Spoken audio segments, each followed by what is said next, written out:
Assalamualaikum warahmatullahi wabarakatuh. Kita bertemu lagi dalam tazkirah di bulan Ramadan ini, ya, dengan tajuk pentingnya qudwah dalam kehidupan. Qudwah maknanya contoh atau teladan. Salah satu risalah Islam yang berkembang zaman berzaman ialah kepentingan qudwah hasanah, ya, contoh teladan yang baik atau pekerti yang baik dalam kehidupan. Rasulullah SAW menampilkan qudwah hasanah dalam sunnahnya dan menjadi sumber ikutan sepanjang zaman. Untuk menjadikan manusia berakhlak karimah dan memiliki contoh misali, pembentukan watak dan pemurnian gelagat adalah penting.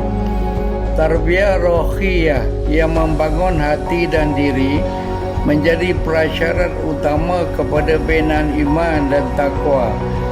Jiwa muttaqin menjadi indikator petunjuk karamah insaniah, atau kemuliaan diri insan oleh Allah. Ini tersebut dalam Al-Quran surah Al-Hujurat ayat ke-13.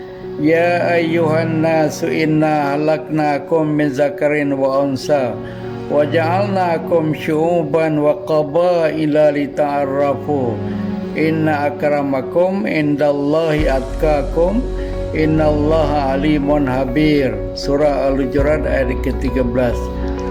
Jiwa muttaqin membentuk watak ibu dan ayah untuk menjadi sumber ikutan anak-anak. Pembentukan sahsiah, ya, anak-anak sejak awal umur bergantung kepada pendidik awal, iaitu ibu dan ayah. Untuk menjadi ayah dan ibu misali, ibu contoh, mereka perlu mempunyai ilmu dan mampu mengunggulkan akhlak dan menjadi sumber ikutan kepada anak-anak. Seorang murid atau pelajar menjadikan guru atau pensyarah sebagai sumber mendidik diri dengan ilmu, kemahiran, adab dan juga pengalaman. Pada diri guru atau pensyarah yang berwatak murabbi, muallim dan muaddib, bakat terbina murid yang atau pelajar yang memiliki kualiti ihsan, kebaikan yang tinggi. Seorang rakyat menjadikan pemimpin sebagai sumber ikutan. Pemimpin di segenap lapangan yang punya kualiti manusiawi yang tinggi dan sifatnya menyantuni akan menjadi sumber ikutan rakyat. Ianya sangat penting supaya antara pemimpin dan rakyat terjalin ikatan taklif amanah, supaya keadilan tegak, kejujuran terjadi dan kebijaksanaan berlaku. Asas penting menghasilkan watak qudwah ialah ilmu yang sepadu, iaitu akliyah dan nakliyah, wahyu dan juga pemikiran. Mematuhi sunnah Rasulullah SAW, beriman dan beramal dan sentiasa melihat kehidupan ini sebagai amanah untuk disempurnakan, supaya lahir adab dan tamadun yang sifatnya mensejahterakan manusia. Dewasa ini keutamaan contoh tidak lagi kepada kualiti rijal atau manusia yang manusiawi.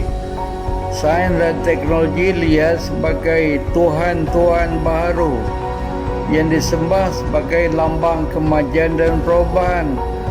Dalam tradisi Islam, sains dan teknologi selamanya alat bukan matlamat.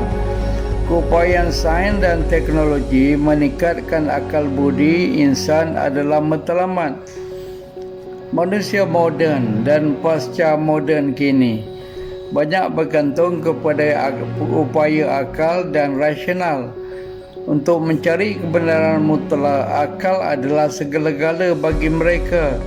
Dalam tradisi Islam, akal dan nakal wahyu bergandengan. Ada aspek-aspek yang nyata, tangible, yang boleh diteroka oleh akal dalam keterbatasannya. Ada aspek yang tidak nyata, non-tangible, gaib, yang memerlukan pedoman akal. wahyu untuk memahaminya. Lalu contoh manusia masa kini sering dirujuk pada para saintis dan teknologis, para selebriti di media, dan seniman penghibur yang penuh nafsu-nafsi, juara-juara sukan dalam berbagai lapangan.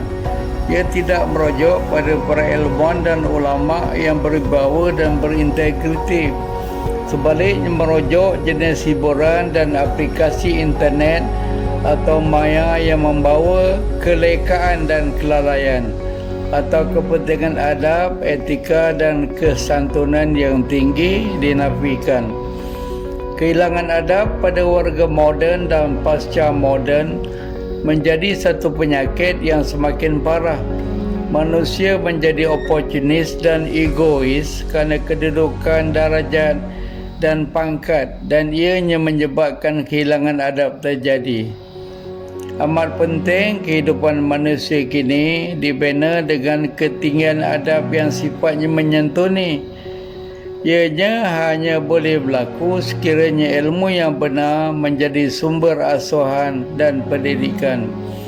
Dalam tradisi Islam, sumber ilmu yang benar datang daripada Allah Al-Quran. Ia diterjemah dalam peribadi contoh seperti Rasulullah SAW supaya ia menjadi sumber ikutan untuk umat manusia. Sunnah yang ditinggalkan oleh Rasulullah SAW adalah warisan terbaik yang memadu kehidupan manusia. Dari ketegasan Rasulullah mengungguli perjuangan terhadap akidah tauhid dan membebaskan manusia dari amalan syirik kepada ibadah khasah khusus dan ammah umum, memperlihatkan jiwa abdillah hamba dan khalifah, pelaksanaan syariah dalam diri, keluarga, masyarakat dan sistem, dan tercerminnya akhlak karimah dalam dakwah, jihad dan pengurusan diri dan sistem. Contoh misali sentiasa tercermin. Tanpa qudwah atau contoh, manusia akan hilang sumber teladan dan ikutan, menjeleweng dari tuntunan Al-Quran dan Sunnah. Ia boleh melahirkan firqah atau kumpulan yang sesat. Islam melandaskan Al-Quran dan Sunnah sebagai sumber ikutan. Ia hanya dijamin oleh Rasulullah SAW sebagai pedoman yang tidak akan membawa manusia sesat selama-lamanya. Akhirnya kita lihat hari ini terlalu banyak penyimpangan dari segi akidah, ibadah, syariah dan akhlak terjadi akibat kejahilan dan beragama tanpa dipandu ilmu yang sahih dan benar. Akibatnya wahdah tidak berlaku, ukhuwah semakin menipis, dan akhirnya warga umat berantakan sesama sendiri dan menyebabkan warga umat lemah dan menjadi mangsa eksploitasi pihak ketiga. Sekian, terima kasih. Assalamualaikum warahmatullahi wabarakatuh.